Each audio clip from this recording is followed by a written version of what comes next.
I would very much like to keep this short tonight if possible. I'm okay with that.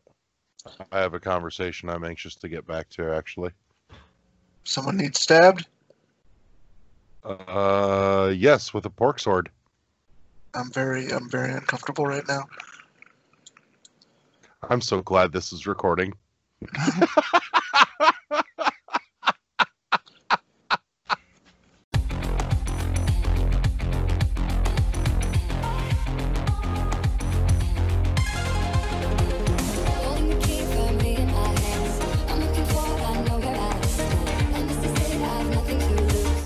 Engage fluo injectors. Engaging fluo injectors. Fluo reactors at 80%, sir. Fluo containment field is destabilizing. Emergency fluo containment protocols now. All hands brace for impact. Brace for impact in 3, 2, 1.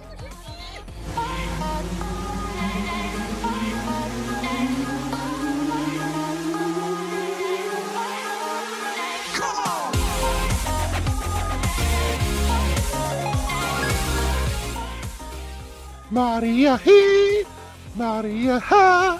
I quit. Welcome back to another episode of World 1-1 Podcast. God, this has been way too long. I'm sad-faced that it's been long, but I'm happy-faced that it's now. So, before we get into it, all the places you can and should find us: Podbean, Apple Podcast, Google Play Music, iHeartRadio, Spotify, maybe Podknife and Podchaser, definitely YouTube, and solidly Twitch, Twitter, Facebook, things. Got it. Choose your fighter. I am, as always, your host, Larry the Bearded Wonder. Joining me tonight is Michael Grumpy Pants Brown, Always. Josh Baldman LeGroux, Hello. Kathy Tired Face Jansen. I'm not tired. I'm just, enjoying the commentary that occurs The banter. that before we get started. So how dare you make an assumption of my, personal being right now? I'm upset. I'm I upset. don't know. Oh, yeah. How just dare kind you, of- Larry? How dare? You just kind of exuded a presence of exhaustion. I'm not.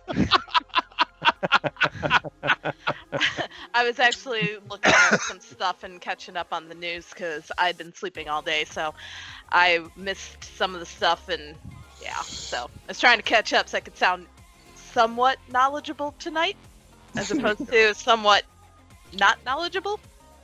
I know, there's some stuff that I've honestly just let go by because I didn't have a particular interest, truth be told, but there's a few things that I was catching up on today that I'm like, ooh, this Interesting. piques my... Yeah, it may not be directly for me, but some things that kind of made me go, this is nice. I like this. So, what are you gonna do? But, all that said, let's jump right into... Oh my gosh! Video games. Kathy, the fuck you been playing? Because I miss your face. Not much. Nothing new, really. Been working on completing the DLC for The Witcher 3 finally after about 2 years. Because I had finished the main campaign back in 2018, started the DLC, and then a little game called Fortnite decided to invade my territory. And for about a solid 9 months, I played nothing but Fortnite. So, went back in, did the main campaign again, and now I finished up the Hearts of Stone DLC finally. Never touched that. And then slowly working my way through Blood and Wine. However, Season 3 dropped on Fortnite, aka Waterworld. About half the map is now covered completely in water. The only cool thing about it is there are sharks, and the sharks will come and eat you. And they will jump up and go through buildings and go nyam nyam nyam. You can also hook a shark on a fishing line, and then it'll drag you all across the map. So If I can't play as one of the sharks, I'm disappointed. I know. I'm a little disappointed too that you can't take the shark, catch it, and then use it to eat other people. Right, but- pick it up and throw it at somebody. But that would be awesome if you could pick it up and throw it at somebody. Oh my god, I never even thought about about that. Oh, shark weapons, but Would have made It's- Fortnite 100% better. oh my god, it totally would have. But they're talking about bringing in new. What the hell just happened? I don't know. We don't know what's happening. Eddie's coming in. Is Get it? Eddie? Yep. Hey, Know what the Eddie. fuck that is? Fuck it is. Well, I'll defer since Eddie's here, so I'll be done. You know, Kathy, real quick, I just want to say, you were halfway through that, and I was about to congratulate you on getting clean from Fortnite and your ongoing quest towards sobriety, and then you just fucked it all up, jumped right off the wagon. I know, and no, I said I wasn't gonna buy the battle pass. Oh, I bought the battle pass again because you can get Aquaman, and this season, obviously, because water. So I'm like, I gotta get Aquaman, especially Aquaman in his jeans and no shirt. Oh, okay. Is it Jason Momoa? Oh hell yeah! I wouldn't have bought Okay. it if it was. I wouldn't have bought it otherwise. Screw Aquaman. Why the fuck is it not Kevin Costner? You know, Waterworld? I would not be surprised if at some point we do have a water world, because if you go around, there are floating islands of junk on little barrels. I'm serious. This is water world, and I bet you those rights are like super cheap right now. oh, Uh-huh. Yeah.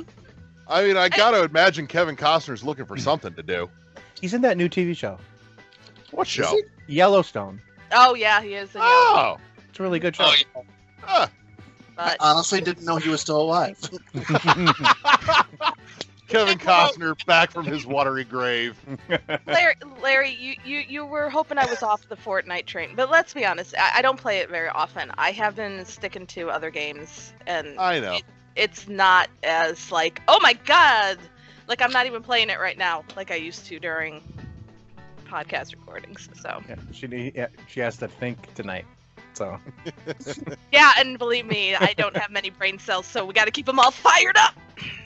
It's stunning how much percentage of our brain power this show takes, given how little brain power it actually requires to operate. Ow. well, it's a little from a lot of us. So We've almost got an entire person between us.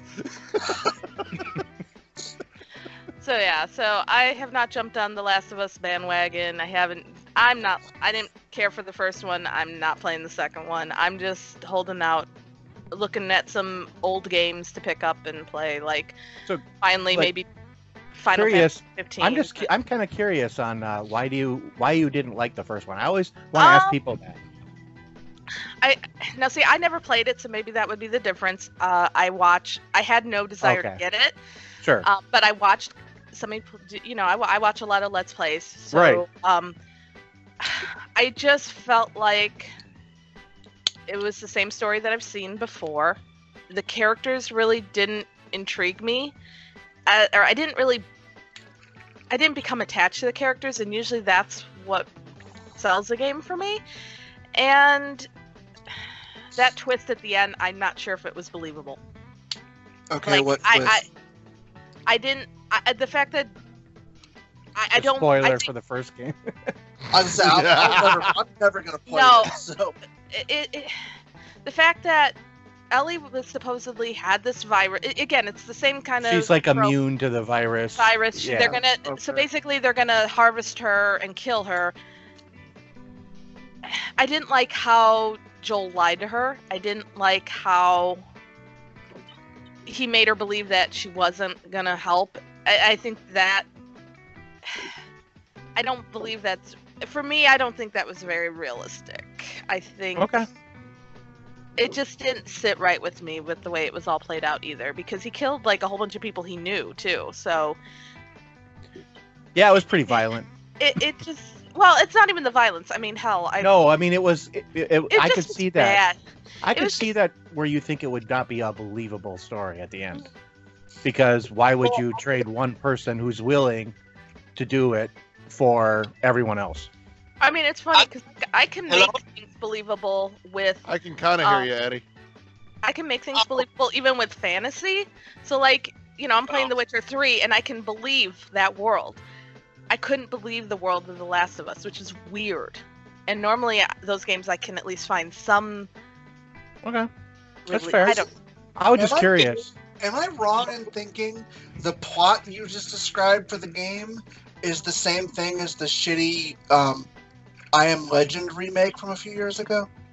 It's like any zombie apocalyptic world type. I mean, it's got the same tropes. I mean, okay. Yeah, it's like any of the other ones that have come out. That's been more than a few years, dude. I think I was in my first marriage when that happened. What, Kevin Smith, Will Smith? Yeah, I'm pretty sure. I mean, I like that movie. I do like that movie. You know, like, I wanted to, but the way they... 2007 movie. I fucking loved the book. Like, well, the book is way better. Yeah, they've redone that. They've done that. They've tried to adapt it 3 different times, and they fuck something major up every time. Like Omega Man. Yeah. Like, it's such a great fucking story, and they've never done it right. And they never will. Probably not. Is that scary? Sort of. Come on, Eddie, get in here. Work it out. Hopefully you guys... Eddie, you need to increase your internet. You need more internet. This reminds me of something from Farscape like I've been watching lately. Somebody loan Eddie some internet. Larry, I'm in my car. Oh. Jesus Christ. Are we having fun with the new car? Yes, we are. God. Eddie is now helping us take our podcast on the road. One thing about the Last of Us, Kathleen, one thing about the Last of Us, Kathleen, I think the reason why they did that was because of Joel's daughter. Yeah. And I do think that was part of it, yes. Because there was that connection with his daughter. I just didn't like it, that's all. That's fair. I can understand that. It was more of a cop-out, but it kind of felt like, you know, if you go back to his daughter, how he was trying to protect her, he might have been trying to think of the same thing with Ellie, that throughout this adventure, they got such a close bond, that it kind of felt like Ellie replaced his daughter, and he probably would have did the same thing even to his own daughter, because he cares about his baby girl. So he probably ended up, and the way that Naughty Dog write is very iffy. So they probably had that relationship, or that they probably had that emotion idea that they wanted to give to the player, but didn't know how to execute it. I think it's done well for what it is. I mean, it's not a surprise. It wasn't a surprise to me at all. And people that were floored by it, I was kind of like, have you ever watched anything in your life? But you know, but you kind of got to think about it. There are some gamers who don't take narrative and story and I know. I know. That's true. I kind of envy them, honestly. I do too. But you gotta think about how video games has an impression on you. Do they last longer on you because a certain moment happened or you did something, or is it because a story is very time? A story in a video game can be classic and timeless, and that's what makes it. Than just doing something that may be only good for 10 or 15 seconds. That's true. Ooh, you know what? This raises an interesting question.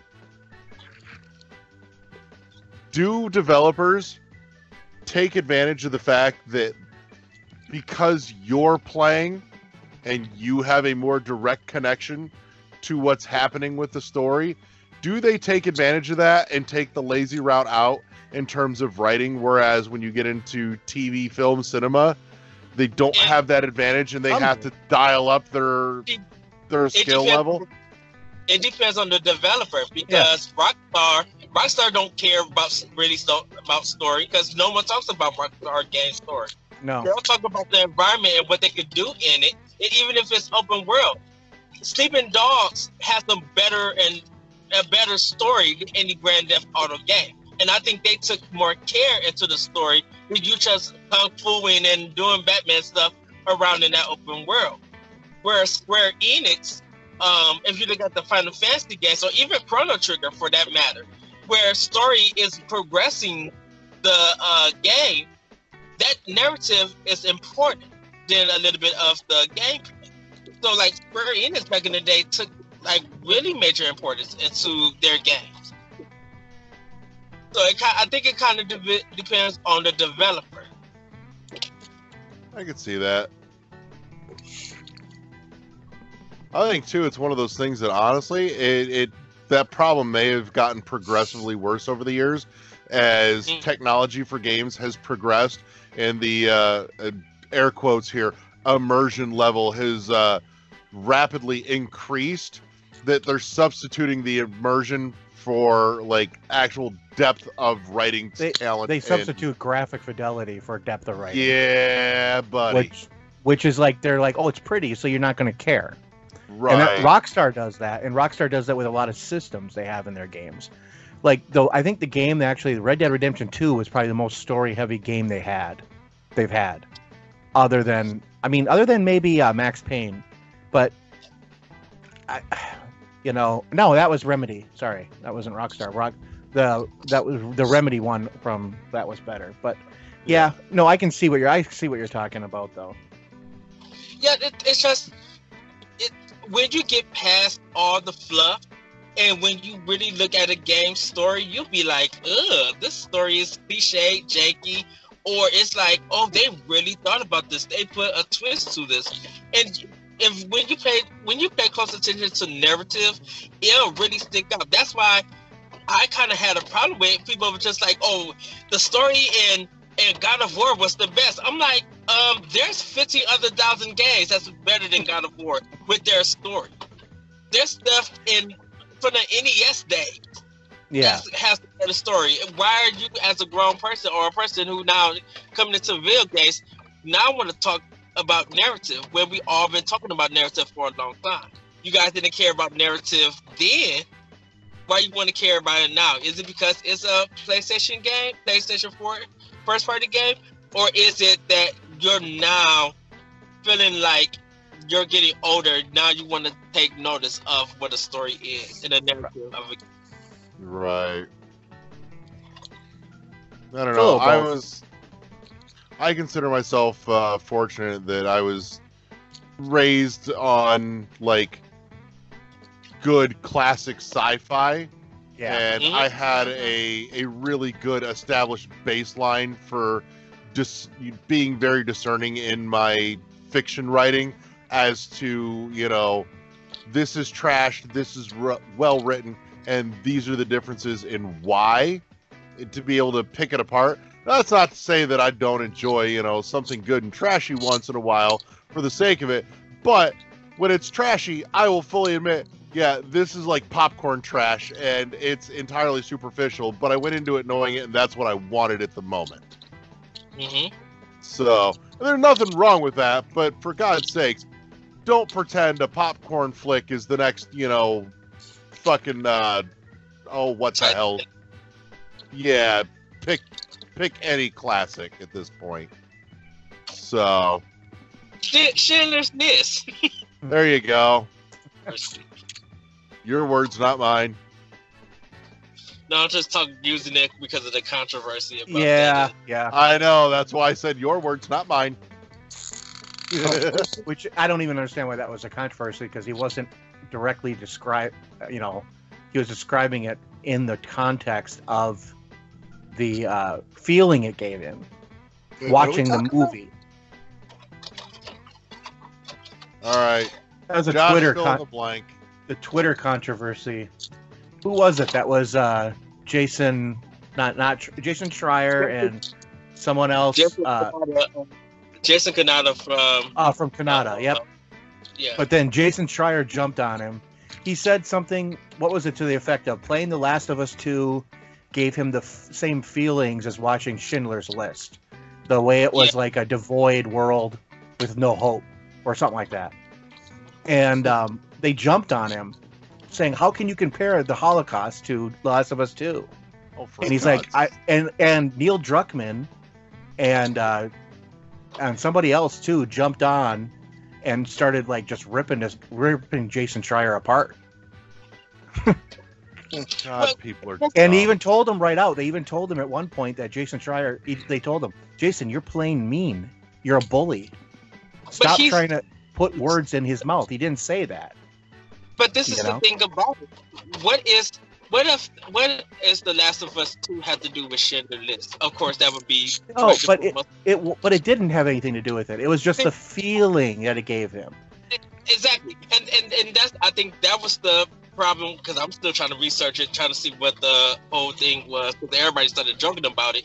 It's just like the Holocaust is a real life event, and there's different texts on it, but this was taken, people was forced out of context. It was big, and Jason Schreier was the worst part about it. When you research this, you'll see this. He jumped. I mean, whatever happened to him, because he used to be a great journalist, but whatever happened to him now, I don't know why he has this, but he has this like chip on his shoulder that he's always trying to force his agenda or force what he thinks into stuff when that's not even what he said. I mean, and he knew it. Everybody knew what they were talking about, but they were trying to spin a different narrative. I think the thing of the context was that in The Last of Us 2, because I've been playing it. You guys don't know. I'm into it too a little bit. I've been playing it, and it's the most part of this game has to deal with a revenge story, a little bit cliche revenge story, but very impressive.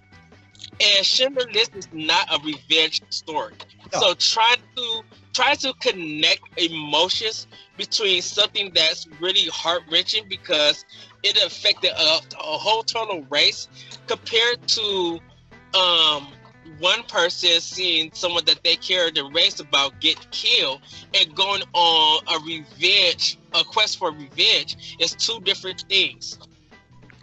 I think the comparison that Jason Kanata made was bad. I know that he was trying to say, you're feeling something very emotional and something like that. But I think if he would have picked a different film that was more into drama and that dealt more with revenge, because the thing about it is, it's like, if I connect The Last of Us 2, I could connect it to The Punisher.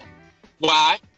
What's the theme about The Punisher? Someone came in and killed this family, and he's been out for revenge. Whether it's justified or not, his whole thing has also been for revenge.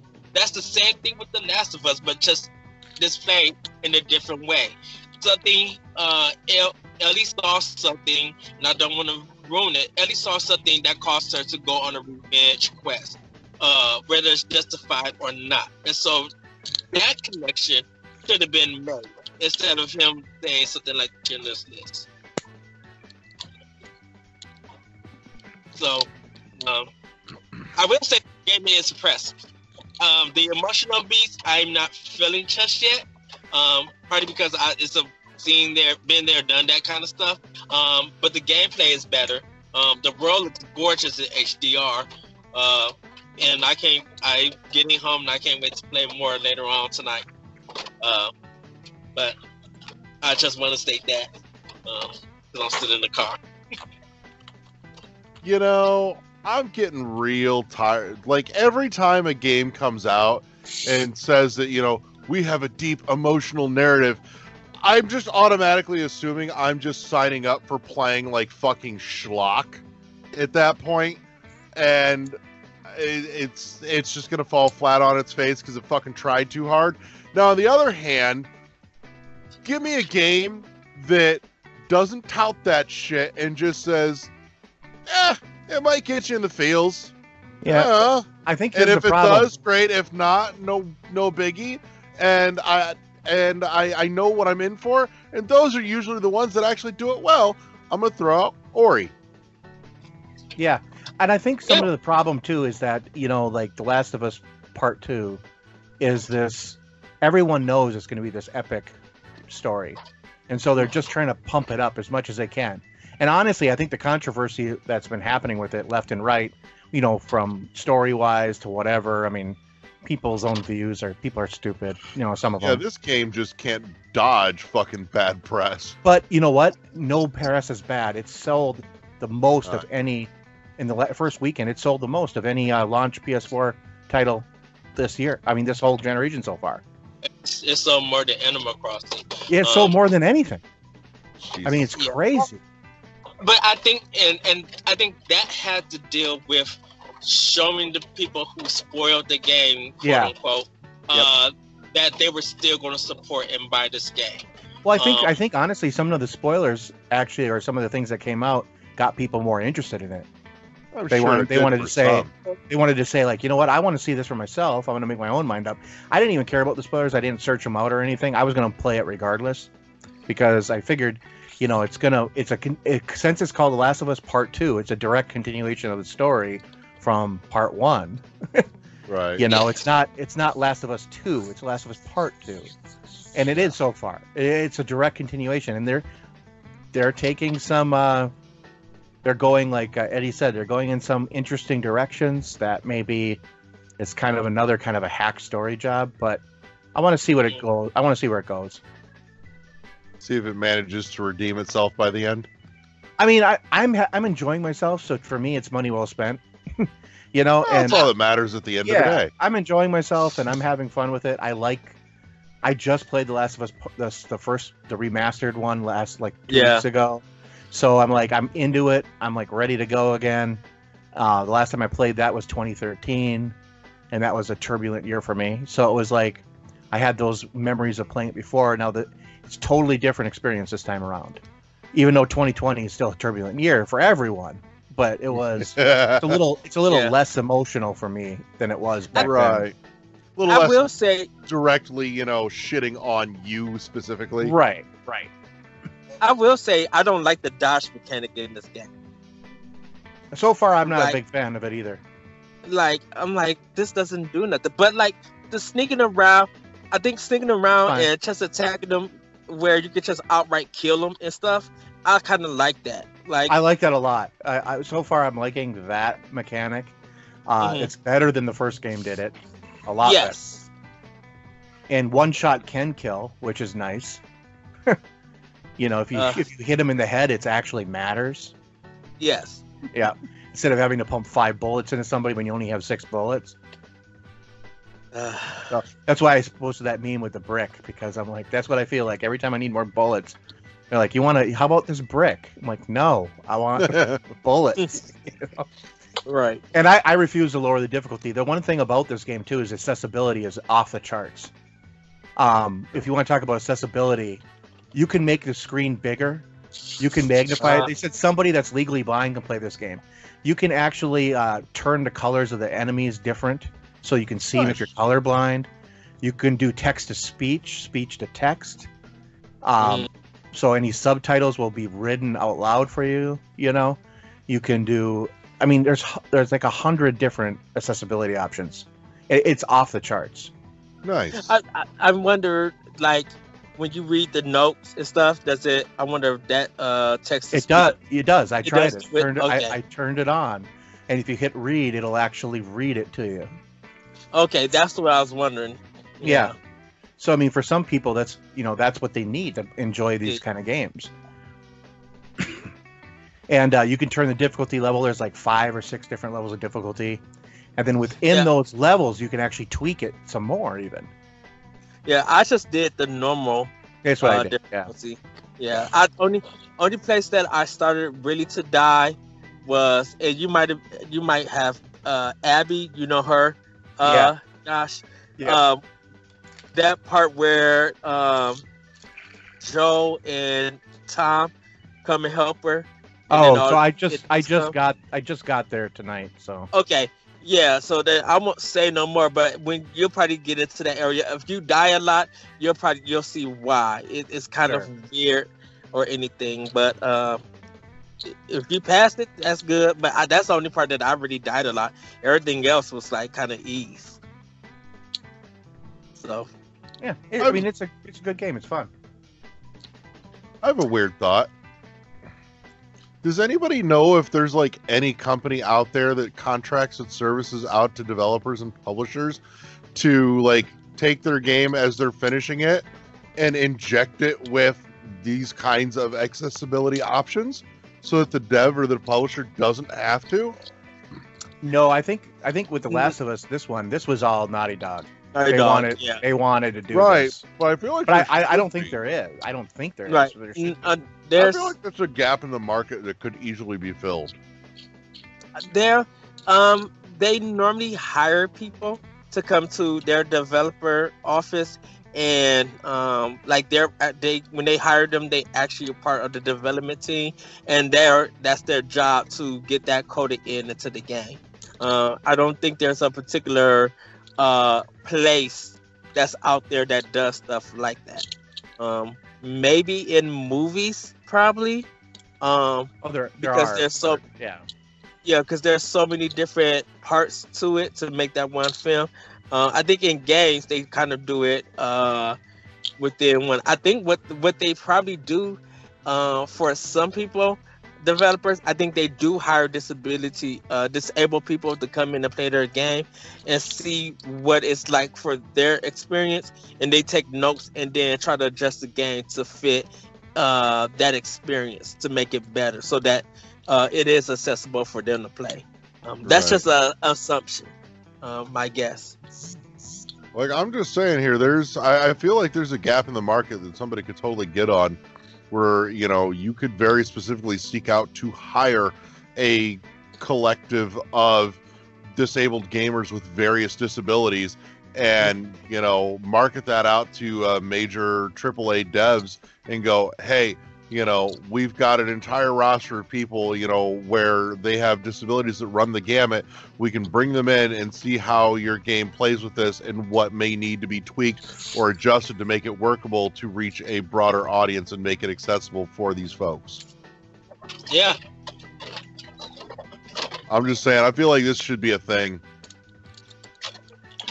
I'm honestly a little disappointed that nobody's gotten on this. Well, there's a problem because all these companies deal with different budgets. They deal with different size games. They deal with different time windows. They deal with, there's a bazillion other things that they're trying to figure out too. And and there really hasn't been that linchpin thing that says this is a standard. Like if one of the platform holders, Microsoft, Xbox, or Sony said, this is a standard for every game. This is what needs to happen in every game that is published on this title. At minimum, you need to have disability options for colorblind people or whatever. Then you would start seeing stuff like that, I think.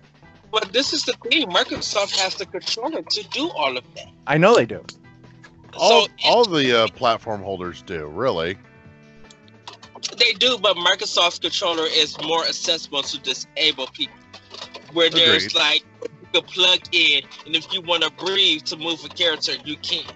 Like, Microsoft has the controller, and it should be, that controller should be available to be played on Switch and PlayStation. Heck, the Game Boy Advance should be able to be played on if they want to.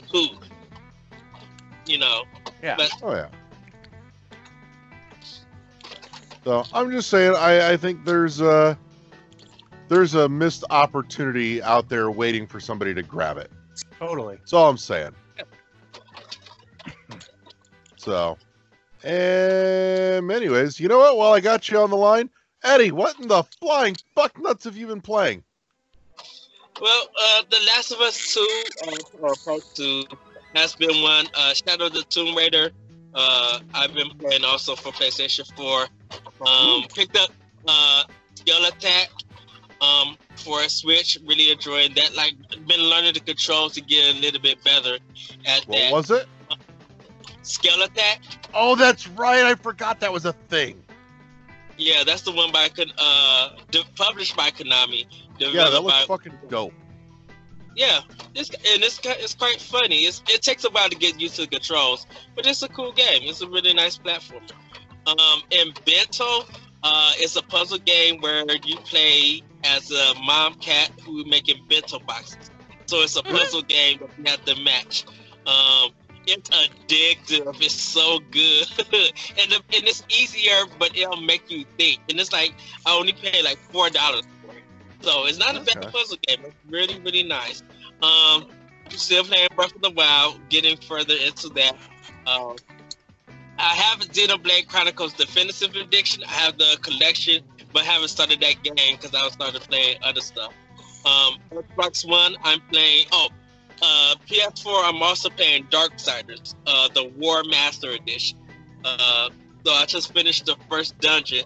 I got to play a little bit more of that. For Xbox, I'm doing Rise of the Tomb Raider on survival, so it's on the hardest difficulty, and I'm about halfway done with that. So, giving myself a really good. What'd you say? You're seriously halfway done. I couldn't even. I'm not that good anymore. I can't do those kind of games on Survivor or whatever difficulty. Well, this because I finished the first Tomb Raider. I'm just like, let me play Rise and let me give myself a really challenge. So I'm playing on survival, and it's not that hard. I've died here and there, but I've got back up again and just pop, hit them in the head with the arrow and everything. So I'm doing good. I've been working hard to build all my levels up.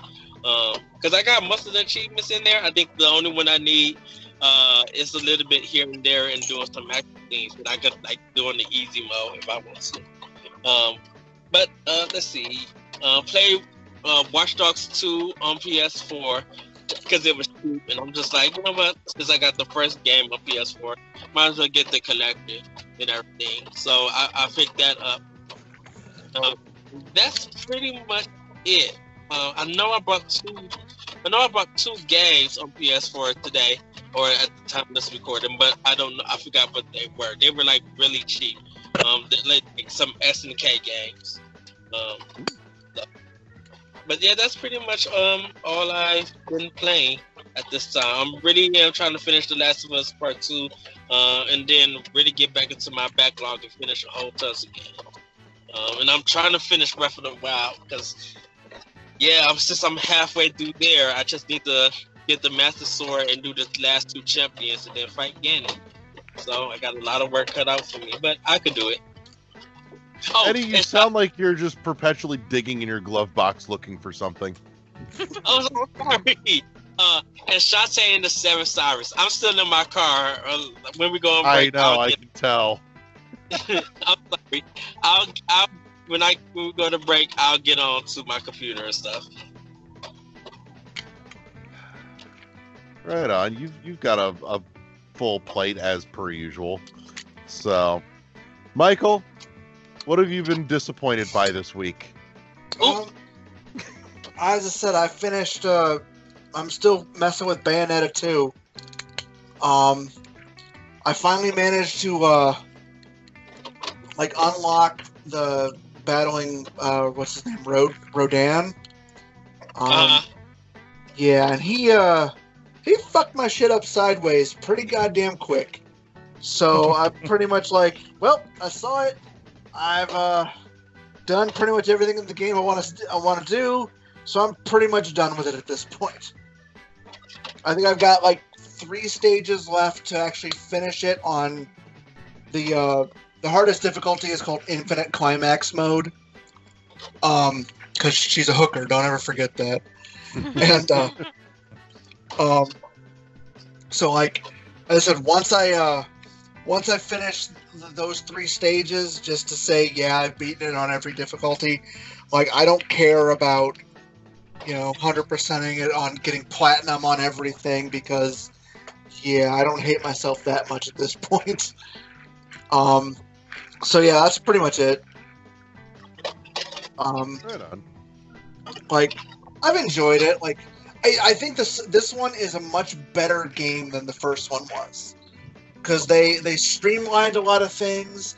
They made a lot of little things just more accessible. Plus, one of the weapons you get is a chain chomp. So, yeah, she literally just shackles it to her leg and just runs around and it chases her. And if you're standing still, it just nips at enemies and shit like that. But also, you can actually make it attack and stuff like that, so it's pretty fun.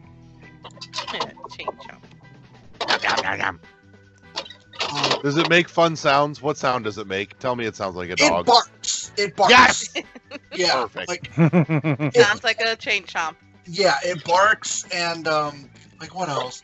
There's a lot of little details, the Nintendo details are phenomenal. Like if you're wearing the Princess Peach dress or the Daisy dress, her Wicked Weave attacks, which is basically her like hair demon attacks, are Bowser. Like, nice. They're Bowser's limbs. Nice. If you have the single-bladed katana out and you're wearing the Link costume, the katana changes to the Master Sword and she gets the shield. Nice. With the what's it called? If you're playing the Samus suit, your like dash gun is the morph ball, and you can actually drop bombs. Okay. You can actually drop bombs, and like there's, as I said, just there's one set of weapons that are literally chainsaws. Okay, and you get 4 of them, and you can attach them to both your arms and your legs. And if you attach them to your feet, instead of running, now she just rides on the chainsaw blades. Yeah. And it's so over the top, but it's so, as I said, it's a lot more fun than the first one was, mainly because the first one had that like the Devil May Cry games, if you're penalized for using items or anything like that. Right. They dropped that completely. You can use all the items you want as long as you don't continue. You're not penalized for it. Good. So don't get hit. That's the whole plan, and that's how I've been getting through the climax mode. Is there's one item that makes you fucking invincible for a while. So I'm just spamming the shit out of those. But as I said, like I've had a lot of fun with it. I'm actually really looking forward to the third one now. Because I've held off on this game for so long, because the first one, getting through it was more of an ordeal than I was happy with. Whereas, like the Devil May Cry games, as I said, I don't have the patience to 100% those anymore. Not since the third one. And the Devil May Cry games, it's not a real Devil May Cry unless they make me buy it at least twice. Right. Right. Yeah, I've bought Same every applies to single one of them. Darksiders. Yeah, well, like the Devil May Cry's, I think I've bought every single one of them, with the exception of the 5th one, at least 3 times. And I had the whole issue that I completely 100% of the 3rd one, like platinumed everything, unlocked everything on the what was it, PlayStation 3, 2 maybe? Fuck, I don't remember. And then, like, they released it on the next system, and I bought it thinking, oh, fuck yeah. And then I looked at it and realized nothing is there. And I'm like, I'm not doing this again. I'm not doing this again.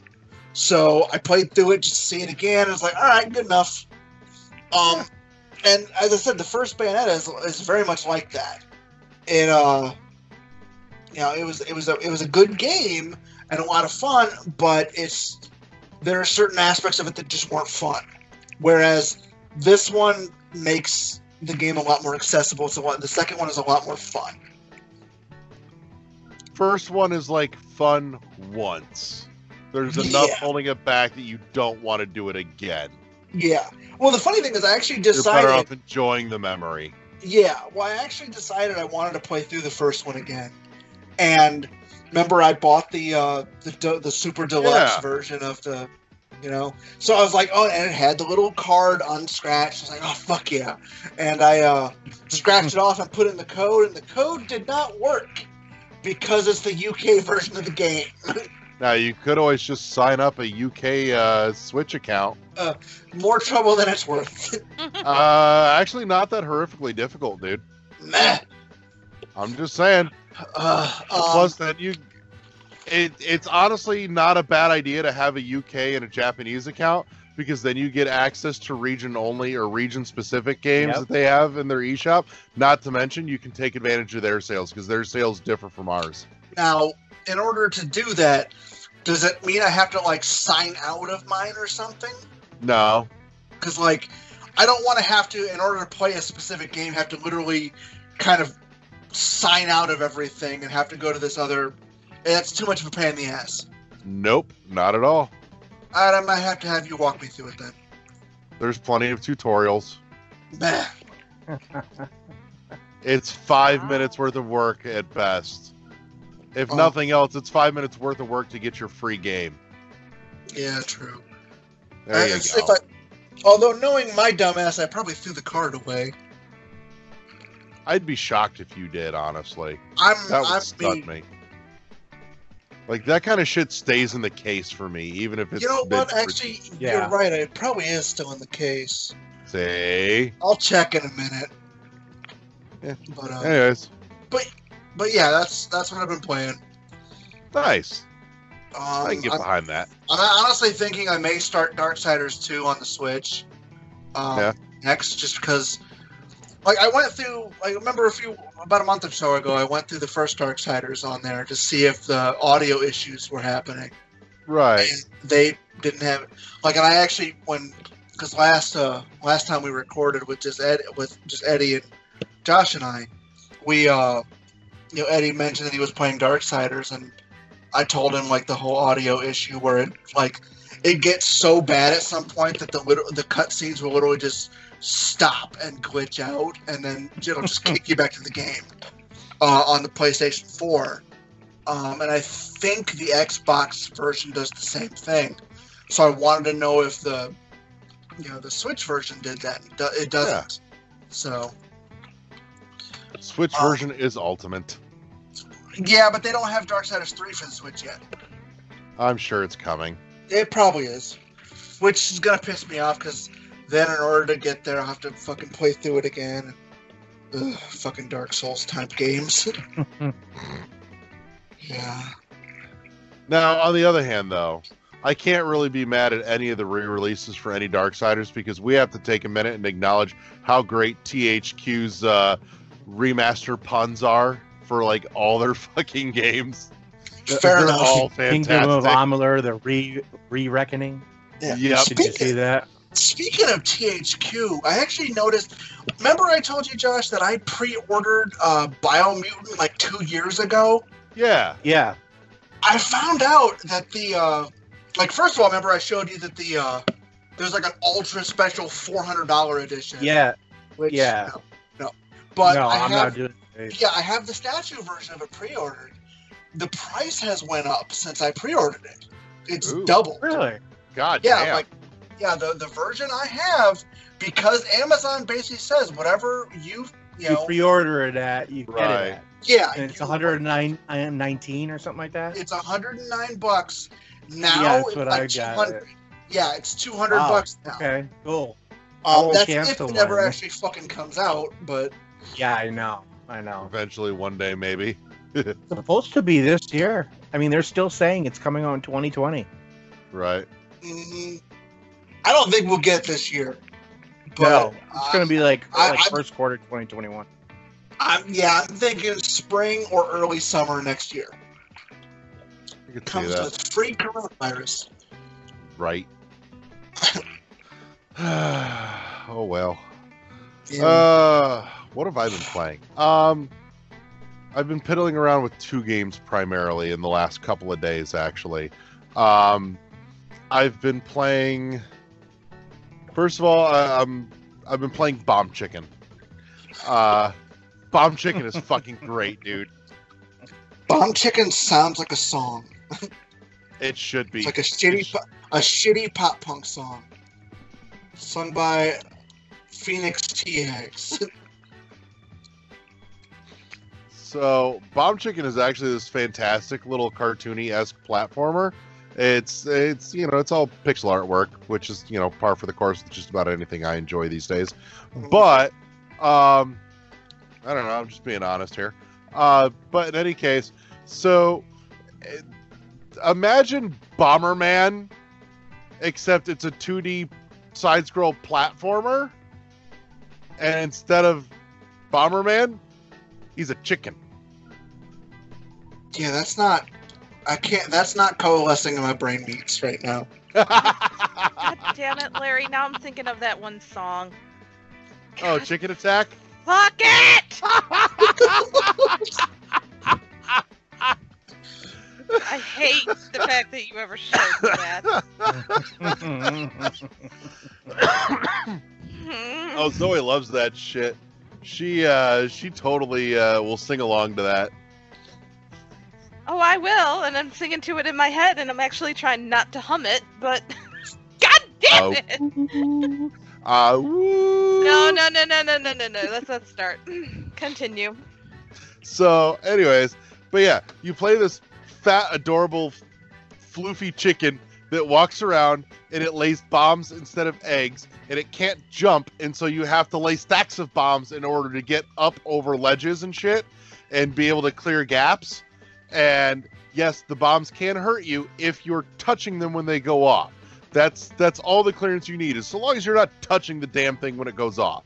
You also have the ability to lay a bomb, walk off of it, and then kick it into stuff. It's really good. It's solidly challenging. I'm enjoying the shit out of it, and it's goofy and it's funny. It doesn't sound terrible. It's really not. How much was it? I got a physical, but the digital is probably like $15-20. I'll wait. There's a fair amount of. Think in the vein of like Mutant Mud's level of amount of content. There's a lot there. I have had that for years and have never played it. I really liked it. Honestly, if you're going to play Mutant Mudds, though, you should be playing it on the 3DS. Like, the 3DS is really the only correct and acceptable way to play Mutant Mudds. I'm just saying. Meh. I'm serious. That's one of those games where the stereoscopic 3D really kind of makes a world of difference to how it presents. Well, I don't have the 3DS anyway. I go and get the new 2DS thing. Oh, that's right. You did, didn't you? Yeah. 3D shit fucks with me, so. Because my eyes are amazing. All the same, Mutant Mudds is still a really solid game, too. But yeah, Bomb Chicken's been a whole lot of fun, honestly. I'm really enjoying the shit out of it. It's just weird and goofy. And you're trying to escape from BFC, Bomb Fried Chicken. Wow. They need to combine that with Explosion Man. Right. There, you kind of get a little bit of that vibe in there, just a touch. But, so yeah. Been playing Bomb Chicken, and my latest, like, super arcadey fixation is I picked up and I've been playing a bunch of Smash Run on Switch. Mm-hmm. Smash Run. Yes. So it's like I was telling Josh, it'll definitely scratch that that Race the Sun itch in a big way. I don't know what Race the Sun is either. Oh. So it's kind of an infinite run. Yeah, it's kind of an infinite runner where it's just see how long you can last avoiding obstacles type deal. Go for high score, go for distance, go for time, whatever you want to call it. But yeah, it's like that kind of mixed with a touch of almost F-Zero in the sense that it's all inside of a cylindrical tube, and so you're able to rotate a full 360 degrees. Kind of like those old Sonic levels? Kind of, but instead of a half pipe, it's a full 360 pipe. Weird. So, it's really good. It's, I'm enjoying the shit out of it, honestly. Well, what was this called? Smash Run. And it's dirt cheap. It's a couple dollars. So, get on board with that. Yeah, no, solidly worth the enjoyment. Yeah. So, I mean, I'm not especially proficient at it, but, I'm still enjoying the shit out of it. So there's that. Matter of fact, let's see here. Yeah, stop that. But yeah, that's been a fixation. Honestly, like last night, when we got home, Zoe was tired as shit, and she just wanted cuddles, and I still wanted to play. I wasn't done piddling around with Smash Run yet, so she just cuddled up with me, and I threw on Smash Run. So I had she was on one arm, I'm playing with the other, because all you need is the goddamn joystick. That's it. It's a one-handed game, to which I have some minor complaints, because like I was saying, or like I started to say too earlier, is that it's not super deep, not by a long shot. It's a pretty honestly shallow game. However, whereas Race the Sun has a few things going for it mechanics wise, you can customize your bird and give it some, items to help it out a little, that kind of shit. Smash Run has like none of that. So far, I've found like one power up called the magnet that pulls in the little crystal orbs, and that's it.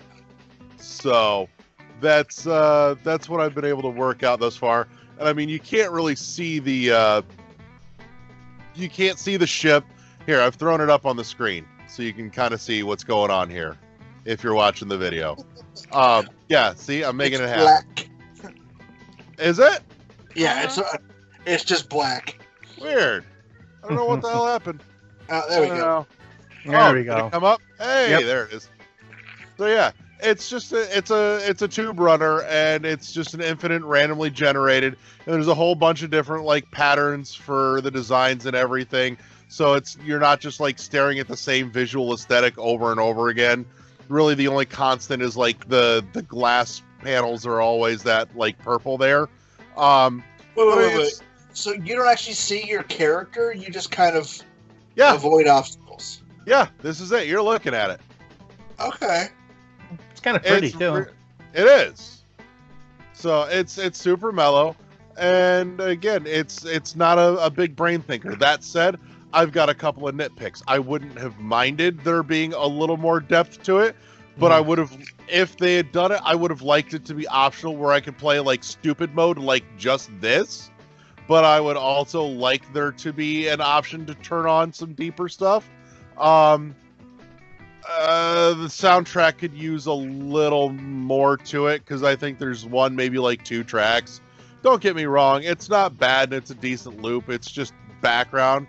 But given the aesthetic here, there was a big missed opportunity for like a really great like trance soundtrack here that just didn't happen. We could have brought in some decent unknown artists and given them a spotlight there for a minute. Would have been great. I'm sure a lot of them probably would have been very inexpensive to license, honestly. I'm kind of wondering why they didn't. Wipeout was really good about that back in the day, back on the PS1. Yeah, God, Wipeout had an awesome soundtrack with that shit. Connecticut did too, actually. It did. Yeah, I missed that soundtrack. And I mean, it looks very much like a screensaver, Larry. Yeah, kind of. Honestly, it's an interactive screensaver. Fuck it, Yeah. why not? I'm okay with it though. Wow. So, like I said, couple dollars. Now, the other piece that I think would have really been great here is some control options. I'm not always super big on it, but in this particular instance, I would have really, as I sit here dying, I would have really liked a motion control option. Like, honestly, this game is so one-handed, I would have liked to be able to have the option to take a Joy-Con and put it upright like a joystick and just be able to kind of, back and forth like that to steer the damn thing. I think that would have been great. That way I could literally just kind of lay there and be like, yeah, and work it. So, now, the one thing that really gets me with this game, like, it messes with my OCD a little, is that it feels like the game is occasionally leading you into thinking that there is a 100% correct, perfect line through the tube to get everything. But I'm also reasonably convinced there isn't. But it gives you little moments where you're almost certain that there is. And then you see something that goes, nah, it's not possible. But I would love to see, have an option to be able to turn a line on and see what the ideal line would be and see if I could follow it. I think it'd be interesting. And to your note, Michael, It should have a screensaver mode. It should have an autoplay mode where it can just like play itself to perfection. Kind of surprised it doesn't, actually. I know, I am too. It makes me a little sad, but I mean, you know, it is what it is. For like $3 to $5, I wasn't mad. I've enjoyed it. I've definitely gotten my $3 to $5 worth out of it, and then some, and I will continue to do so. And it has leaderboards, so there. But yeah, that's Smash Run. Okay. That's the thing I've been playing. I'm really enjoying the hell out of it. So, but yeah, I think that's primarily what I've been playing. I can't think if there was anything else. I've got to stop and think for a second. I bought a couple other things. Oh, yeah. What else? It's been a few weeks, but you know, we haven't done it in a while, at least I haven't. But played some Fast RMX since I last got to chat with y'all. I forgot how much awesome that game is. I need a sequel for him. It's been too long. Dude, Fast RMX was a sequel. Right, I want another sequel. I do too. That shit holds up so well, dude. Even in multiplayer, that frame rate stays butter smooth and locked. Oh my god, it's fucking impressive. Oh yeah, I played Mulaka. Yeah, it's wait for a sale. Maybe on a good sale, but God, don't ever pay full price for that shit. It's got its moments, but not nearly enough. And I've been playing some Gris with friends, showing it to a couple of people because my art book came in, and oh my God, this book is fucking gorgeous. You know, I got to come see it. You know, when I come in August, I got to see it. I'm going to drool over it. So pretty. Like, dude, I legit want to get like a fancy book stand with like a glass cover thing to be able to have it on display. It's so pretty. It's beautiful, hardbound. Came with like piano sheet music for the theme song and the nice. Yeah, no, it's stunning. So worth the dollars I paid. Is it hardback? Oh God, yes. Hardback cover. Yeah, it's upstairs. Yeah, like there's a like a half slip cover for it that's actually like physically attached to the big like unfold box that it comes in. Yeah. So it's all like one big It's Jesus, like wow, just amazing. Also recorded. I got to clip them together. I had some recording issues, but did get recordings in done for some unboxings for Sexy Brutal, Dark Devotion, and everything inside was pretty. But let me tell you, I was even more disappointed once I took the shrink off and opened up and had my hands on the box for Blasphemous. Really? That was really disappointing. Now, again, it took a little coaxing because apparently they weren't going to fucking volunteer it like they should have. If they knew something was wrong. Yeah. But honestly, I skipped the purchase from them because of it. Really? Yeah, I was on the fence about Blaster Master. I was too. That came in. I said, forget it. Yeah, when that came in, I'm like, yeah, nope, not this one. Maybe next time I'll think about it again, but not on that one. Nope. I still need to come pick that up from you. Yep, it's here. But that said, though, after some solid nudging about it, they did say they're aware of the problem and they're having replacements made, and that they will ship them out to me once they have them in hand, but they don't currently have an ETA for in hand for those. So, how is the sword? It's pretty. It's not huge, but what is there is actually pretty well done. Right. I think I thought it was good. I did too. I would have loved if it had had a small stand. It doesn't? You could 3D print one, I guess. Probably. So, it would make for a very impressive letter opener. See if I can custom make the Penitent 1 figure. That'd be kind of dope. Probably wouldn't be too difficult. Honestly, I could totally see like First for Figures doing an amazing Penitent 1. Mm-hmm. God, yeah, that's $600. Yeah, but it would probably be $600 awesome though too. Yeah, we'll never own it, but it'll be fucking cool. Yeah, then again, I recently paid, I think it was $500 for a Megatron figure that doesn't transform. Well, there you have it. Which I won't get until, I think, October. Wow. Yeah, let's not even talk about Unicron. Yeah. Well, the Unicron figure was only $650. Only. It's bigger than your daughter, shut up. And this thing transforms and doesn't poop.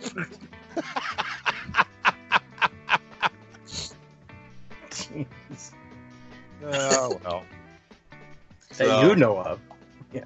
Right. If I have to fucking what if it shits out little Energon turds? It's gonna shit out little Energon turds. Wow. No, that's just the ultimate middle finger. Better yet, considering Unicron eats other beings for sustenance and power, it should just shit out little dead AA. That's a suitable form of waste. Yeah. Also, by the way, Michael, I was browsing today, and I can't see how much it's currently knocked off, but I know Exception is apparently on sale again, so if you haven't picked it up, Exception's one that you liked. Exception? Yeah, on Switch. I don't remember. Kind of like, think N++. Okay, yeah. Yeah, that one. It's on sale. Yeah, it's on sale. So I figured I'd toss that out there for you. I may do that. I already got fucking 30 games that I bought and haven't touched yet. I need to go back to that. I forget what Only the fuck 30? it's called. Come on. Yeah, I know. It's No, not. like, what was that one I started a while back? Pan something or other? You had started it, and like you didn't know. Enkapu. Yeah. Like I got stuck at a boss, and then decided to. What was Stop. it? No, I think it was the Final Fantasy came out. Yeah. So. But yeah, that's what I've been playing. So with all that said, I think that means right now is a great time. Well, no. Why do you always forget Josh? I know. I was like gonna say, where's Josh's games? I swear we threw Josh in because isn't that how we got to the whole Last of Us thing? No, he asked me a question about the game because I said I hadn't played it. He asked me a question, and then you guys went off on a tangent. That's how we derailed. It wasn't me though. It wasn't me who I'm derailed not saying it. it was you that derailed again. it. Well, see, now I'm blaming Eddie. I take the blame. It just derailed so hard, and Josh's commentary was so solid on it. My brain was like, "We're on Josh." Yeah, that's what I've been playing the last week. I mean, the last few days. I've been playing that in the first one. So, I mean, really, I'm not playing much other than that. I have a lot of games like to play. essentially covered what you had been playing. I thought so too. These guys, though, you know. Hey, listen. Never miss a chance to give me a hard time. No, it's not that. It's just that the last time we skip missed it. Yeah. We missed it, so we're not going to miss it again, Larry. I've been playing a few other little things here and there, but not any like significant time. I did the Iron Man VR demo, which I enjoyed. I might actually pick that up. I thought it was. Tell me about this, by the way, because you dropped some commentary, and I kind of had the initial feedback on that thought, but Yeah. I want to know more about this, actually. So the demo is one level of the game, and it's basically the tutorial to get you to kind of like how to fly, because you have to use the move controllers, and they're like your hands, where you know the thrusters. So you can jet boost fast, and you can shoot with the hands as well, like the repulsor that they have. Yeah, it's difficult. It's a little difficult, but like you said, you think it should be, right? Right. And it's not overly difficult. It's just a little different because you're in the 3D space. It is a game that is totally 360, so you can turn right around in the game, which a lot of VR games you can, but then they'll tell you, hey, turn back. This one does have a little icon that pops up if you happen to turn all the way around that says, hey, you're turning around, make sure the cable's not tangled around you. Right, because it could tangle around you, because the PlayStation camera tracks the headset and everything, so it knows where you are. I mean, I didn't have any control, and I don't have the biggest space for VR here in this room, especially with all this crap I got laying around right now. But I didn't have a problem with it. The demo was super responsive, super I really enjoyed it. So I was like, okay, I'm gonna probably pick this up when it comes out. I'll probably wait a little bit, pick it up a little later. And I played some more VR stuff too. I played Beat Saber again, which I don't know why I'm getting into that, but it's a fun game. It reminds me of like when we played like back in the day, we played Guitar Hero on PS2. It's that kind of game, you know. It's just fun. So I was playing that, and I was mistakenly telling myself it was kind of like exercise, which it really isn't, but. I was sweating. So I thought, it's more like coordinated flailing. I was sweating, and that was the one thing about the Iron Man VR game is they tell you can play it sitting down or standing up. I just thought it would be really weird to be sitting down, but although it might alleviate that spinning around thing if you're sitting down. So I'm very surprised that the VR setup isn't wireless. Oh no, none of them are. There's one for even for the PC. There's one that's kind of wireless. But this first generation of VR, none of it's wireless. This it's off the headset. It's off the back of the headset. It's extremely long cord, but it's they do make like a little cable thing. It's not PlayStation, but I know hook it to the wall. About. Yeah, I saw that today. Yeah, as I said, I'm just really shocked that they wouldn't have just started wireless. I don't think it was there. It was just the tech wasn't there. It cost too much. Listen, I've never actually seen any of the VR stuff in real life. I just said, I was only in virtual reality. Oh my god! Why aren't we friends? Only you can answer that question. What pisses me off is how smug he gets about it. Wow! Don't react. You just can't learn help not to react. Oh, yeah, well, the problem is he doesn't have that ability. He derails everything. My brain literally screeches to a halt and just goes, "You motherfucker!"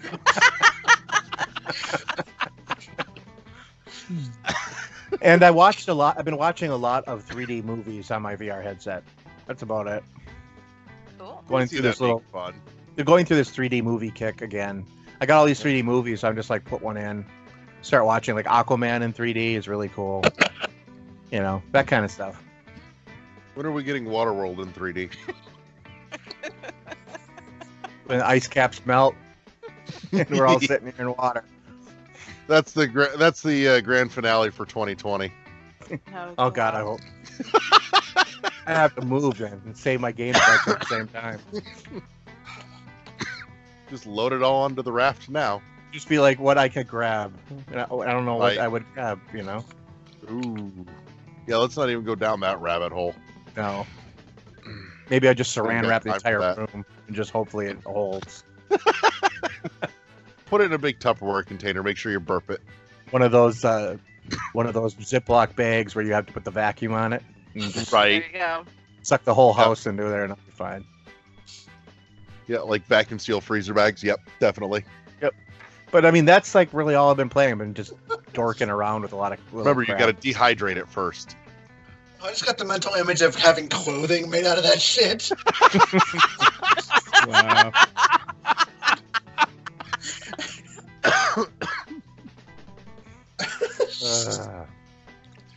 All right, you know what? I'm gonna throw this out there.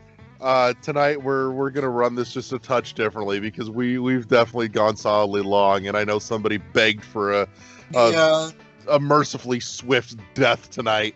What I'm gonna toss out the 2 news bullet points that caught my interest this week, and then we'll call it a day.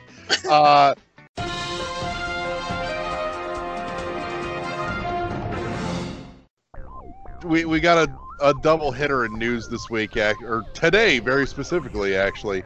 We got the reveal for Crash Bandicoot 4. It's about time. Which looks like Crash. Yeah. Kind of solidly looks like Crash Bandicoot. He's back. That's kind of it. I didn't watch the whole thing to get to see Alf, but I'll probably go back and see it again or watch the rest of it because fucking Alf. Duh. Wait, what? Like yeah. Alf, that's in the... Yeah. Is in the new Crash Bandicoot. Yep. Does not compute. I'll send you a link. Beyond that, we finally got the first fighter of Fighter Pass 2 for Smash Brothers unveiled today. We knew it was going to be an ARMS character. The question was, were they going to go with the stock generic representation of ARMS with Spring Man and Ribbon Girl, and they did not. I was kind of maybe expecting they might go a little off the beaten path and get into the like some of the side characters. Like I think DNA Man would have been a fun one. I really enjoyed him. Or go like way down the road with the DLC with like Twintel. Go for that whole extra sex appeal thing. But no, they kind of met in the middle ground and rocked out Min Min. So, which Min Min kind of looks hella cool. You know who they need to add to ARMS? Fighter in that. I love the Shredder to that. They need to add Beetlejuice to ARMS. Remember the part in the movie where his arms got into the smashy things? They need to make that in ARMS. Now, see, I agree with that. I also firmly believe that Dalshim should have been a DLC character. Wow. Yeah. Like, why the fuck did that never happen? That's bullshit. You mean Dalsim, not Dalshim? I don't care. Deal with it. Who's Dalshim? Deal with it. That the female version of Dalsim? Deal with it. I don't care. And think about it too. There's no good reason this could not have happened because we've got Street Fighter characters in Smash. Oh, yeah. We've already built that fucking bridge. Why was it not there? Because ARMS is a new IP. Why would they need someone from? Why would they need Dalsim? Who's gonna play Dalsim in a new IP? I would've. For the record, really? Eddie, it actually yes, is I would have pronounced rocked Dalsim. Ah, suck it. Dalsim? It's actually pronounced Dalsim. Right. Yes. He was saying SH. Was he? He said Dalshim. She. He didn't say Dalsim. Yeah, it's Dalsim. Well, see, we're all wrong. Fuck it. So, but no, I think it would have been dope, and I think it would have brought a little extra notoriety to ARMS, honestly. Not to mention for the rest of us that already had it, we would have been over the fucking moon, because that would have been awesome. Right. And additionally, there should have been a practice mode where you get to beat the shit out of the wacky waving arm inflatable tube guy. Yes. And they should add Plastic Man and Mr. Fantastic in there just for the fuck of it. Abso-fucking-lutely. I wholly agree with this, 100%. So, Elongated Man from DC would have been a good call, too. Just any character that's their whole shtick. Yeah, basically. I would have been okay with this. Maybe get in a Rock'em Sock'em Robot. Wow. Just saying. Only if Mr. Fantastic's and Elastigirl from The Incredibles. Only if his super attack is a headbutt. Yeah. I'm okay with this. So, but yeah. Thoughts, input? These are the news highlights of the day. I don't remember what we were talking about. ARMS Crash character. Bandicoot 4 and ARMS. In Smash. Oh, yeah.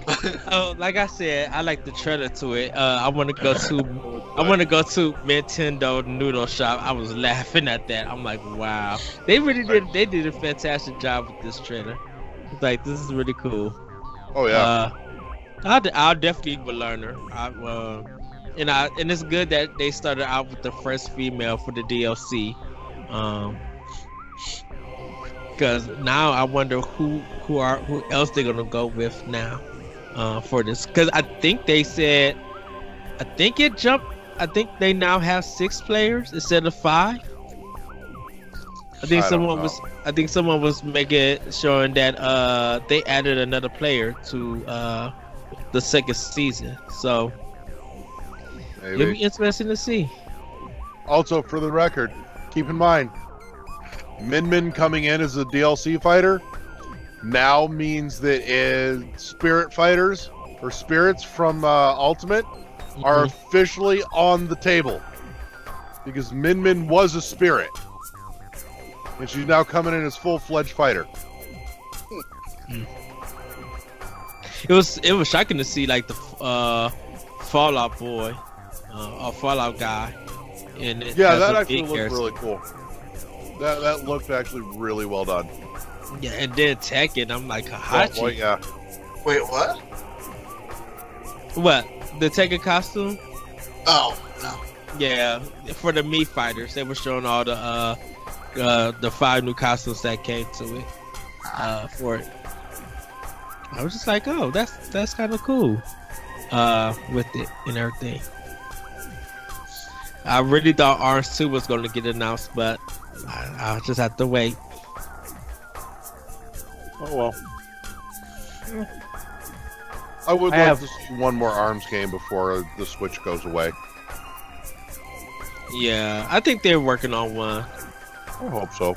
They're not working on a new Nintendo system, are they? Not yet. You could about be guaranteed they're working on something. Oh yeah, but...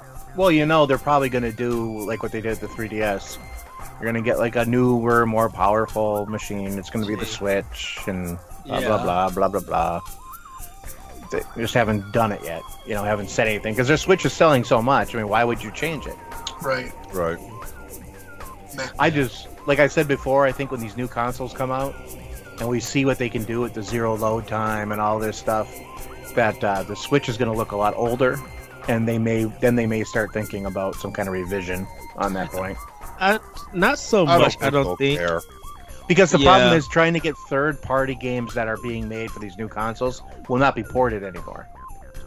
I mean, that's fine. Some of these people, that's what they want. They want, their Witcher 3 on the go and all this stuff. But then it doesn't make no sense that if you have a Series X and PlayStation 5 and every third-party game is running 30 frames per second, it's still like 1080 or a little bit, not even it's a 4K. That has an interesting thing. I think that's honestly being held back by PC at this point. Because these minimum spec games on PC are all minimum spec for a mechanical hard drive, like a 7200 RPM hard drive.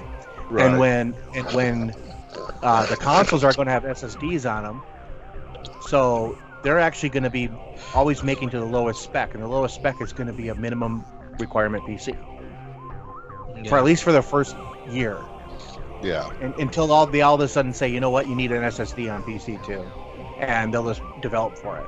And then then we'll see a big jump. But like everything, it's going to take a year or two. Yeah, I think before you really utilize PlayStation 5 and Xbox, I think it's going to be 2 years. I think it's going to be 23. Oh yeah.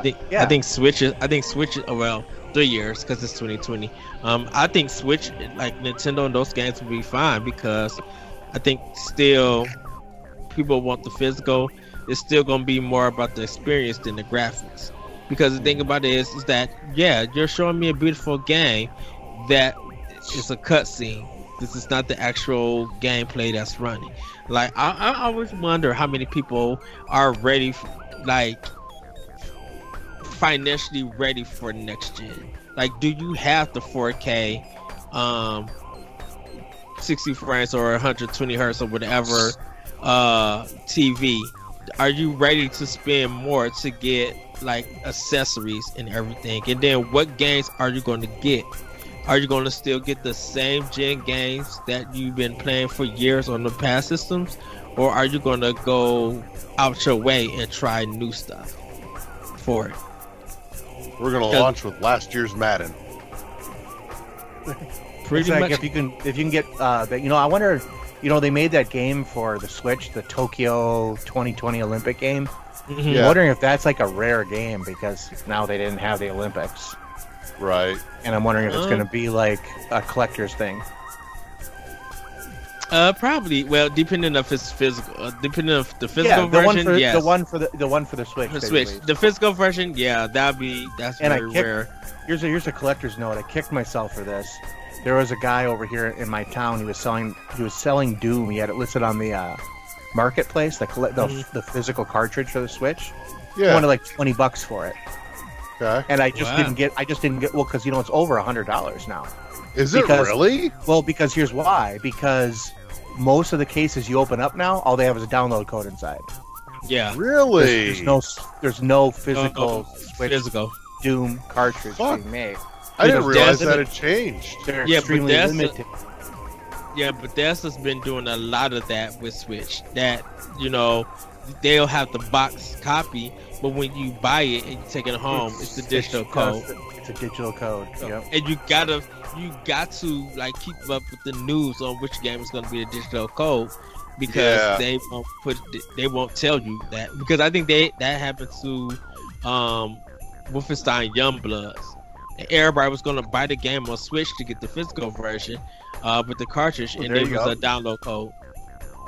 Yeah, I got mine for dirt cheap from GameStop like a couple years ago. Yeah. Because they had it stickered as a PS4 version, and it was not long after the Switch version came out. So I made him give it to me for the fucking PS4 price when it had been out for, a couple of years at that point. Sure. I'm like, fuck yeah, I'll take that. And that is GameStop's policy too. If they screw up like that, they're supposed to give you the lowest price one. Lowest price. Yep. So I took advantage of that. But no, I didn't realize that it changed. Like, that's weird that they went from, okay, we're printing, this is, a hard copy, to, okay, now it's just a case with a sheet of paper. What the fuck? Did it denote that do they denote that on the box? Yeah. Okay. And it says like internet required, because there was always a required download for the multiplayer suite. Right. Never fit on the cart. And then in the Nintendo Directs, if they're showing that game or promoting it, they say it's a digital code. And if they don't say it, like sometimes you'll go to Nintendo Life or Game Informer, and they'll break it down and be like, yeah, this game is a digital code for Switch. So I mean, I've seen some where they actually say that there's no cartridge inside, it's just a digital code inside, but it sounds like there's some that aren't actually putting that on the case. If they don't put it on the case, it's going to be in the back case. So if you turn it to the back and you read it, it'll have the digital code thing. It'll say cartridge not included or something like that. Yeah. Which it don't, because I'm just like, that's why everybody was just like, why would I go buy the case if I'm not getting the game? I might as well just buy it online on the eShop and get some points for it. And that's what some people did. Because Doom, the new one that's supposed to come out for Switch, I don't know whenever they drop. I don't know if they're doing the same thing. I don't think that's going to be a cartridge at all. I think you're going to have to buy digitally. Just buy it digitally. Yeah. Hopefully people are excited to play it, because when it initially came out, not many people played it, or if they did, they were like, "Oh, it's the same Doom," and moved on to Animal Crossing. It's not the same. Dylan got pretty excited about it. It's a good game. That new Doom Eternal is a good game. Yeah, it's a good game, but I think people were just like, this is nothing new. It's more Doom. It's more Doom, and that's what you want. Like, the thing is, like, Doom players, that's what they want. They don't want to reinvent the wheel. They just want more Doom. Yeah. Just give me more. We're like, hey, so you finished playing Doom. Would you like some more Doom? Sure. Yeah, we'll take some more Doom. I mean, if you go back to the original game, that's what it was. every single level was the same. Yeah. Yeah, but I think Animal Crossing just. Oh yeah, that took everybody by surprise. That's just a very surprise. Yep. So. That's like saying, "Hey, you just finished this delicious filet mignon. Do you want like another delicious filet mignon just like it?" The answer is fuck yeah. Yeah, like I said, Game of the Year is going to be interesting this year. Yeah, this whole year's worth of releases is a little weird and hodgepodge for obvious reasons, but I mean, what are you gonna do? At this point, though, I feel like for the remainder of the year, we need to set up a bingo card of games that were scheduled or are scheduled right now for 2020, and we get to mark off spaces as they get delayed out of the year. Well, I think if the 5 games that I could probably list next Game of the Year nomination is Ori and the Will of the Wisps, Animal Crossing. I want to put Ori in Game of the Year, but Xbox don't really have anything just now, so that's why I put Will of the Wisps. I think that one is a leading game. I think it's good enough to have a Game of the Year nomination from Microsoft, I should say. With Animal Crossing being Nintendo's at this time, because I don't know how Paper Mario's going to turn out. The Last of Us 2 will represent Sony. For third party, if it is good, it'll probably be Cyberpunk 2077. That's what's gonna happen. Yeah, and then I think Final Fantasy 7 will be Japan's kind of nomination. So that's kind of my 5 at right now. I don't know any indies just yet, and that's very weird. Control was a couple of years ago, wasn't it? Control was last year. Yeah. Yeah. Control was in August.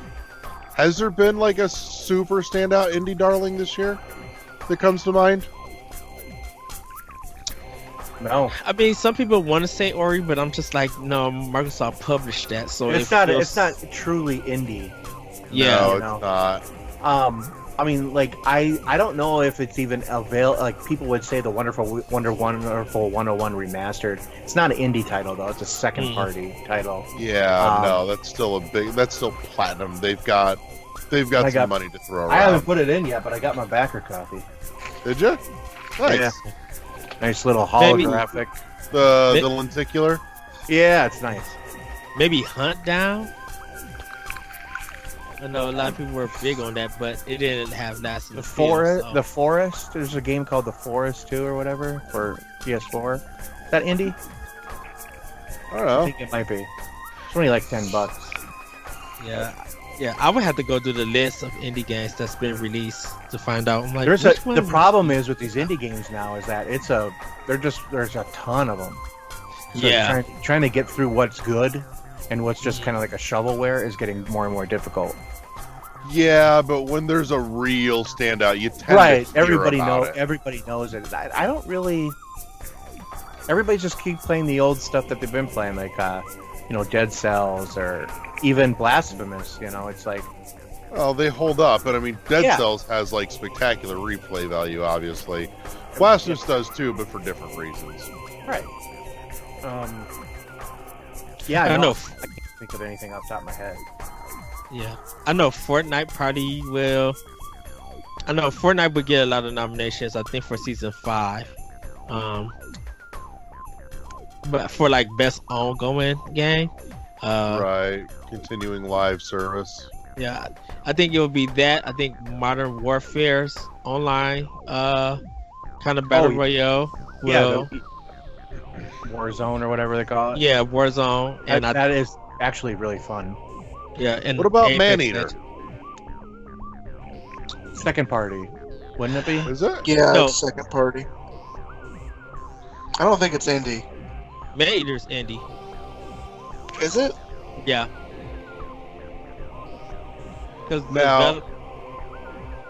Oh, go ahead. I was gonna say we might be calling this early too because we've got an entire back half of the year, and Michael, there's one that you and I have been anxiously awaiting coming up shortly, which, as a matter of fact, was just announced as getting physical release on Switch by way of Special Reserve, I think.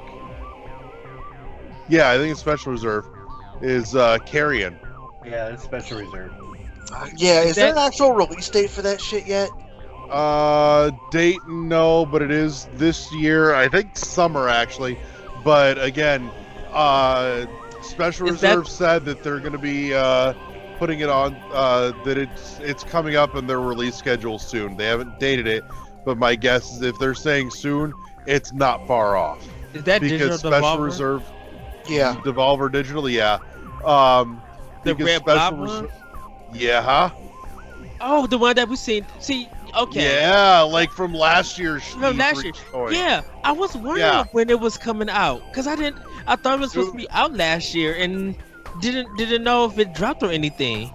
Nope, but real soon here. So because again, if they're saying they're putting it on sale soon, keep in mind that they're one of the ones that prints their copies basically in advance. Says we got this much and that's it. So that right, which means they've got to be getting close to done and released. So I think I'm gonna eShop it. Oh, that's so getting a hard copy. I've been looking forward to that for long enough. Yeah, that's going on the shelf. I mean, me and you, we talked about it last year when we seen it. We were just like, what is this wacky, crazy thing? You're like, oh yeah, we got to get it. But yeah, I was just lost on information because we've seen that E3 and then it went dark, and I was just like, did the game come out? Not. Yeah. Yeah, it went real silent for a while, a lot like Maneater did, truth be told. Because you and I got real pumped about Maneater when we first saw it at the PC show. Yes. So,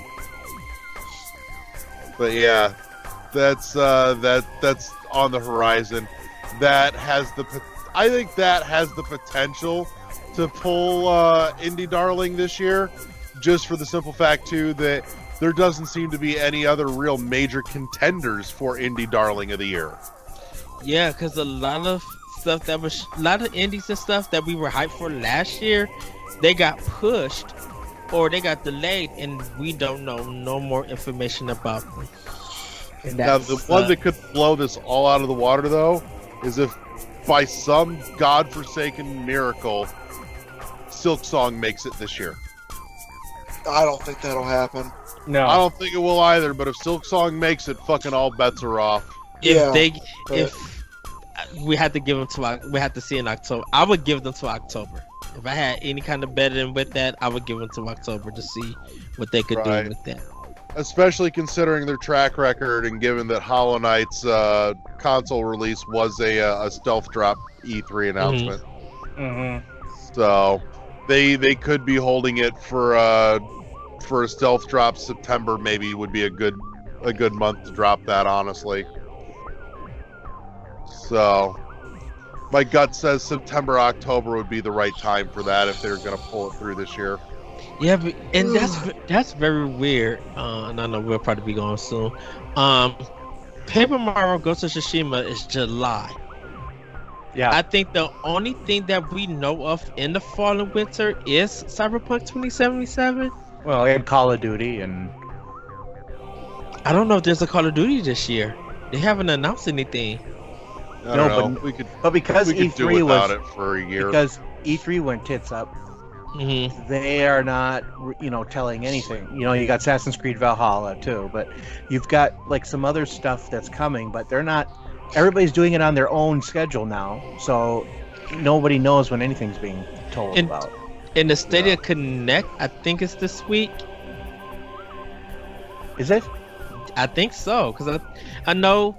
So I know the Pokemon Direct is, I think, Thursday or sometime this week, and then Stadia Connect is supposed to be happening, I think, this week, and then Microsoft is sometime in July. Mid-July, yeah. Mid-July, and I think that's the only thing we know. And I know Nintendo's not doing a Direct for a while because of what's going on in Japan. So we might not get a direct. We might not see a direct for the rest of the year. And if we do see one, we probably won't get it until October or September. And that's very iffy. Definitely with the indies, because the one black dude, he stepped down or he left Nintendo, and there's someone else is in that role, in that position. So it's kind of iffy what's going to be announced and said this year. You know. But I think Mario might be their big one. You know. At least for the summer, definitely. Yeah. But I feel like this is a good place to call it for this week. So, with all that said, I want to say thank you to everybody for coming and hanging out. Thank you to Kathy. Thank you to Michael. Thank you to Josh. Thanks to Ed for showing up, taking us on the road. So help me God, though, if you ever fucking call in from your car again, that background noise is awful. I will kill you. It was rain. Love. Well, don't do it again. I will do it again if I have to. I appreciated you coming, Eddie, regardless. Thank you, Kathleen. Well, I appreciated your presence, but that background noise was awful. Background noise was fine.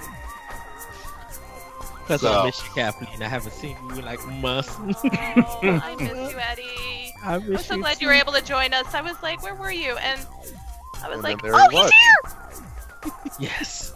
I actually got my phone, because it has Skype on, of course. It was going off, and I was just like, okay, so they're recording. Let me hurry up and get home. And I tried to see if I could just do it as a normal call that you guys could hear me through my car, so I could be like, okay, let me podcast this part, and then get in the house to continue with you guys. I thought it worked fine, so but that's me. You know, I'm not the boss. I just sit here and listen. You look cute. You look beautiful. Aw, thank you. Aw. What do you need and what do you want?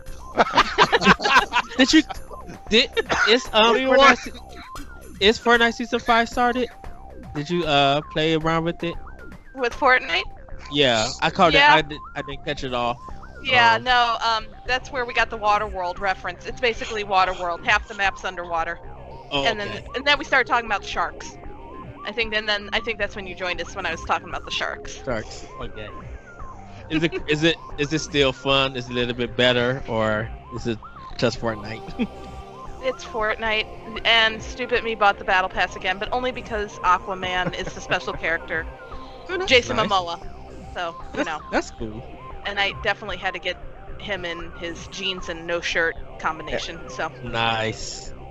Eddie's probably writing this down so he can reply to battle pass himself after we hang up. Mental note: look up YouTube videos. I'm thinking of the SNL skit. Oh yeah.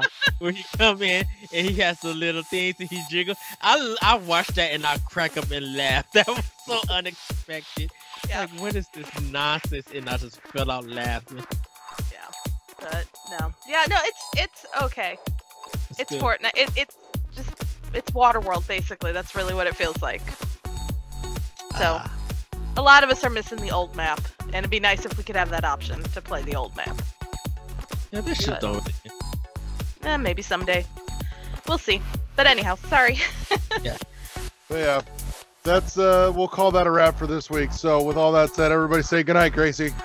Bye, everybody. Hey.